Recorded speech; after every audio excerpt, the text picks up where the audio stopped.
Hello, everyone. Welcome back to English with Podcasts, the digital home for learners who want to go beyond the dictionary and into the real world. I am Emma. And I am Leo. Emma, I have to ask you something right at the start. Have you ever had one of those moments where you walk into a room, you say something perfectly with grammatically flawless sentences, and yet something just feels totally off? It is as if the air in the room suddenly changed or the temperature dropped 10 degrees. Oh, absolutely, Leo. It is like you are singing the right lyrics but the wrong melody. You are speaking English, but you are not vibing. It is a very strange and lonely feeling because on paper you did everything right, but in reality, the connection just failed to launch. That is exactly the craze we are seeing on social media and in modern offices right now. People are obsessed with the vibe check. It's no longer enough to just be present in a conversation. You have to actively check the vibe. For English learners, this is often the final frontier of fluency. It is the difference between being a textbook speaker who sounds like a computer and being an authentic communicator who sounds like a human being. I love that phrase. Vibe check is such a modern and catchy way to describe something very old. It refers to the intuitive act of assessing the emotional state or energy of a person or a situation. Today, we are not just teaching you vocabulary, we are giving you the superpowers to decode the secret, invisible language hidden inside every single interaction you have in English. This is a deep dive into the unspoken. We are going to talk about the raised eyebrows, the sounds, and the tiny pauses that tell you if someone is actually into what you're saying or if they're secretly looking for the exit. If you want to move from just speaking to truly connecting, this episode is your masterclass. From beginner basics to advanced social intelligence, we are cracking the code right now. Let's start with what I call the grammar trap. The grammar trap is a classic. This is so common among students. Beginners often think that if they get the subject-verb agreement right, the conversation will be a huge success. But real-world English is messy. It's not a math equation. You can have a perfect sentence and still have a failed interaction if your energy is wrong. Right. You can say, I'm happy to meet you with a flat voice and zero eye contact, and the other person will think you are actually annoyed or being sarcastic. In English, your body language and your intonation are the true messengers. They carry 70% of the meaning in any given moment. We really need to move beyond correct English to effective English. Think about a time you felt totally misunderstood. Maybe you were trying to be polite, but because you did not use the right vocal warmth, the other person thought you were being skeptical or distant. That's a vibe mismatch, and it happens to the best of us. Let's talk about those nonverbal nods. It's not just about saying yes or no with your mouth. For example, have you noticed how a slight head tilt can change the entire meaning of a sentence? It's a silent signal that says, I'm processing what you're saying and I'm interested in hearing more. Yes, if I tilt my head to the side while you're talking, it usually means I'm curious or engaged. It shows I'm really listening with my whole self. But if I lean back and cross my arms, I might be signaling that I'm skeptical or even defensive. It means I don't quite believe what you're saying yet. And eye contact is huge in English-speaking cultures. Too much can feel intense or even aggressive, but too little makes you look untrustworthy or extremely shy. The vibe is always found in the balance. It's like a social dance where you have to follow the rhythm of the other person. Then there are the vocal cues. I call this the art of the conversational These are the sounds that keep the engine of the conversation running smoothly. Leo, give me a few different versions of the sound so the listeners can hear the difference. Okay, I'm ready.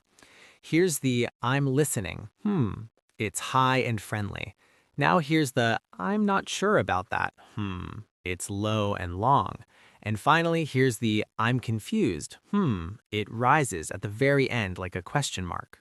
See? It's exactly the same sound, but the vibe is totally different in each case. For our intermediate learners, pay close attention to these fillers. They are not just garbage words that people use when they're bored. They are navigational tools for the conversation. They provide real-time feedback to the person speaking. If you use a rising intonation on a statement, it sounds like a question. This is called uptalk, and if you do it too much, it makes you sound insecure or like you're constantly seeking permission for your own thoughts. It can be a real vibe killer in a professional setting. But if you use a falling intonation, you sound authoritative and confident. To check the vibe, you have to listen to the music of the words, not just the words themselves. It's all about developing your emotional intelligence. Let's move to spotting the social signals. This is more advanced. How do you know when it's your turn to speak or when the other person is winding down? Winding down means the conversation is coming to a natural and healthy end.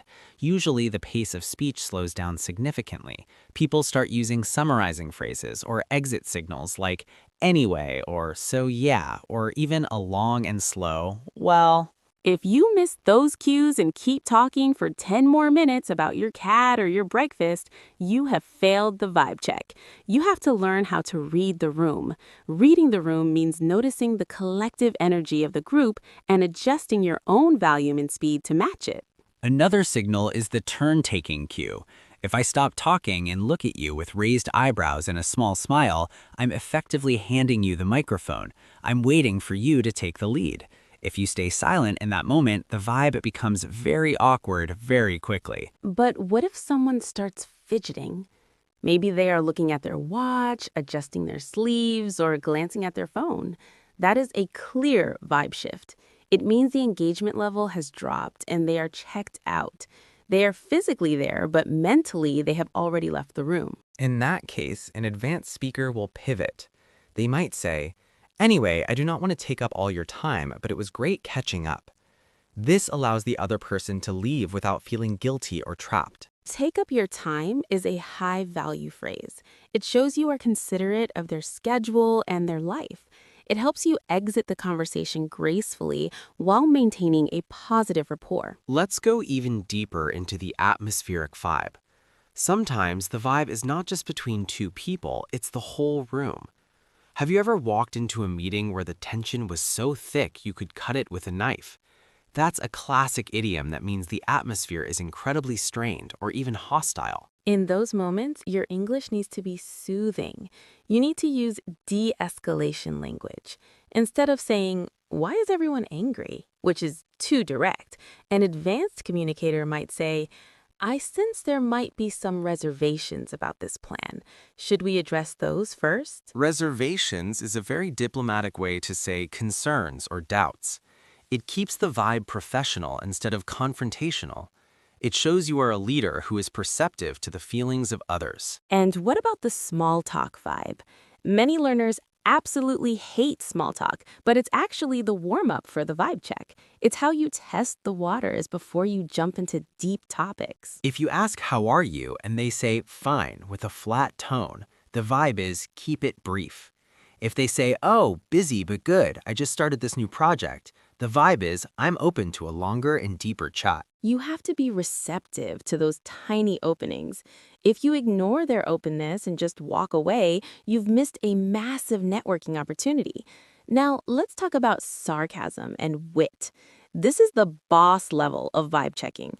In English, especially in the United Kingdom or Australia, sarcasm is everywhere. Oh, definitely. If it's raining cats and dogs outside and someone says, lovely weather we're having, isn't it? They are being sarcastic. If you don't catch the vibe, you might think they're actually crazy. To catch sarcasm, look for the deadpan delivery. This is when someone says something funny or ironic with a totally serious face. You have to look for the twinkle in their eye. If the vibe is playful, you can banter back. Banter is the fast and funny back and forth exchange of jokes. But if you misread the vibe and use sarcasm in a formal or sensitive situation, it can be catastrophic for your reputation. That's why we say context is king. Always err on the side of caution if you're not 100% sure of the vibe. Erring on the side of caution means it's better to be a bit too polite than to be accidentally rude or too informal. Let's move to the digital vibe. Most of our communication now happens via text or apps like Slack. How do you vibe check a glass screen? It's all about the punctuation and the emojis. A message that says, we need to talk with a period at the end is a very scary vibe.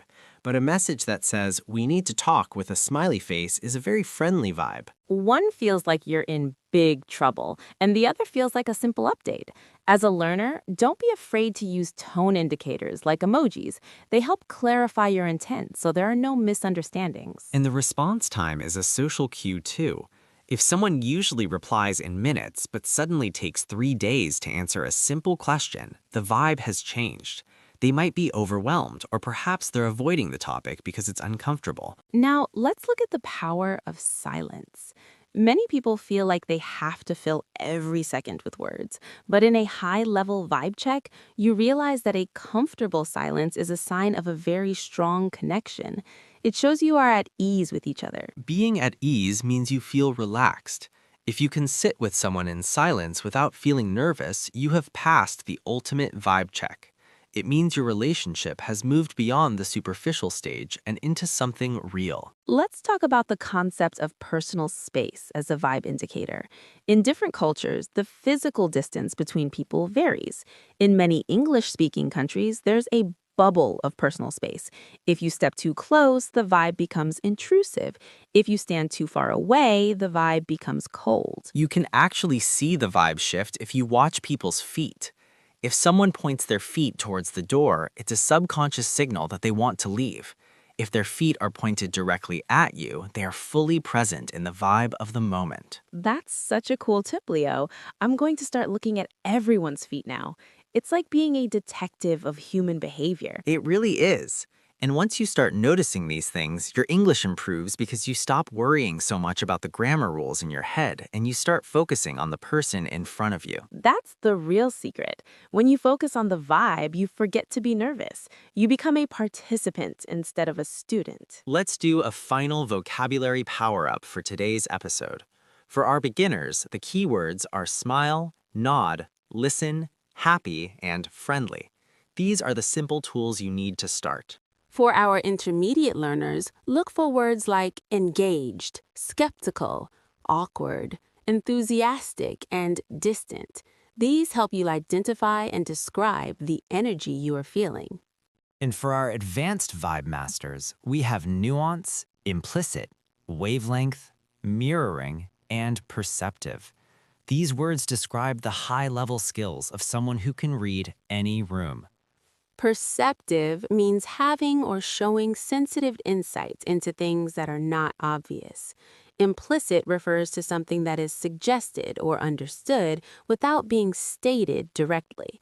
Most of the vibe in any room is implicit. We want you to walk into your next English conversation feeling like you have X-ray vision. You are not just hearing words anymore. You are sensing the flow, the tension, and the joy. Do not be afraid to make mistakes. Even native speakers misread the vibe sometimes. The important thing is to be humble and adjust when you notice a shift. We want to hear from you now.